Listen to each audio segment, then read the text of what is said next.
નમસ્કાર, હું છું જાનવી અને આપ જોઈ રહ્યા છો ચક્રવાત ન્યૂઝ। તો વાત કરીએ આજના દિવસની। હિન્દુ પંચાંગ મુજબ માઘ કૃષ્ણ પક્ષમાં આવતા અમાસના દિવસને મોઘી અમાવસ્યા અથવા મૌની અમાવસ્યા તરીકે ઓળખવામાં આવે છે। મૌની અમાવસ્યાને કેમ મૌની કહેવામાં આવે છે તેના પર પહેલા નજર કરીએ તો મૌની અમાવસ્યા પર મૌન રહેવું એટલે કે શાંત રહેવું, એટલે કે બહારી જીવનથી થોડો કિનારો કરી લેવો અને વ્યક્તિએ પોતાની અંદર ઝાંખી કરવી, પોતાની અંદર શું બની રહ્યું છે તેનું મનોમંથન કરવું, એટલે જ મૌની અમાસ।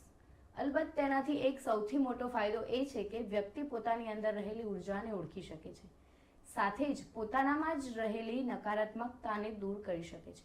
એટલું જ નહીં, નવા સારા અને સકારાત્મક વિચારોને કેળવી શકે છે અને ખાસ તો પોતાનો આધ્યાત્મિક વિકાસ કરી શકે છે। આ દિવસે પવિત્ર નદી, તળાવ કે જળાશયમાં સ્નાન કરવું ખૂબ જ ફળદાયી છે।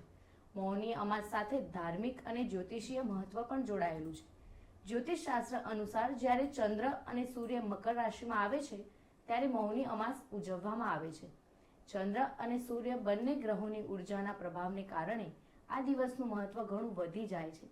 આ જ કારણ છે કે આ દિવસે દાન કરવાથી અનેક ગણો ફાયદો થાય છે।